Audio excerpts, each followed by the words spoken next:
الحمدللہ رب العالمین والصلاة والسلام علی سید الانبیاء والمرسلین اما بعد فاعوذ باللہ من الشیطان الرجیم بسم اللہ الرحمن الرحیم۔ حضرات محترم، آج ہم آپ کے سامنے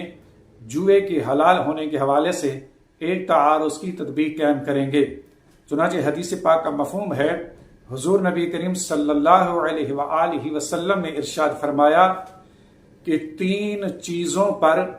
یعنی تین چیزوں کی سبقت پر مال ہے۔ نمبر 1 تیر اندازی، نمبر 2 گھوڑ سواری، اور نمبر 3 ہے اونٹ کی دوڑ۔ مطلب یہ کہ یہ تین کھیل ایسے کھیل ہیں کہ جن پر پیسہ لگانا ازروع شرع جائز ہے، جس سے معلوم ہوا کہ تین کھیل یعنی گھوڑ دوڑ یا اونٹ دوڑ یا تیر اندازی میں پیسہ لگانا یعنی جوا کرنا ازروع شرع جائز ہے اور اس حدیث پاک سے ثابت ہے، جبکہ اس کے برعکس دیگر احادیث مقدسہ میں اور آیات مبارکہ کے اندر جوئے کی مذمت بھی بیان ہوئی اور جوئے کو حرام بھی قرار دیا گیا اور جوئے کے اوپر وعیدیں بھی بیان ہوئی، جبکہ اس کے برعکس پہلی حدیث پاک میں تین چیزوں پر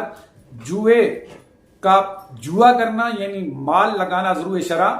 جائز قرار دیا گیا۔ حدیثوں کے درمیان بظاہر تعارض معلوم ہوتا ہے۔ اب اس تعارض کے درمیان تطبیق کس طرح قائم ہوگی کہ یاد رکھیں، ایک ہے جوا اور ایک ہے انعام۔ جوئے کا مطلب یہ ہے کہ طرفین دونوں طرف سے یہ شرط عائد کر دیں کہ اگر میں جیتا اور تو ہارا تو تو مجھے اتنے پیسے دے گا، اور اگر میں ہارا اور تو جیتا تو پھر میں تمہیں اتنا مال دوں گا۔ یہ ہے جوا، اور جوا جو ہے یہ حرام ہے، جیسا کہ دوسری احادیث اور آیات کے اندر ذکر ہوا۔ اور ایک ہے انعام کی صورت۔ انعام یہ ہے کہ اگر طرفین ایک دوسرے پر شرط عائد نہ کریں، بلکہ طرفین میں سے ایک کہے کہ اگر تو جیت گیا اور میں ہار گیا تو میں تمہیں اتنا پیسہ دوں گا، لیکن اگر میں جیت گیا اور تو ہار گیا تو تجھے کچھ بھی دینا لازم نہیں ہوگا، تو یہ انعام کی صورت ہے اور یہ ازروع شرع جائز ہے۔ یا دوسری صورت یہ ہے کہ طرفین مقابلہ کرتے ہیں اور کوئی تیسرا آدمی انہیں کہتا ہے کہ تم دونوں میں سے جو جیت گیا اس کے لیے اتنا انعام ہوگا اور ہارنے والے کو کچھ بھی نہیں دینا پڑے گا، تو ایسی صورت میں بھی یہ ایک انعام کی صورت ہوگی اور ازروع شرع جائز ہوگی۔ تو جس حدیث پاک میں نبی کریم صلی اللہ علیہ وآلہ وسلم نے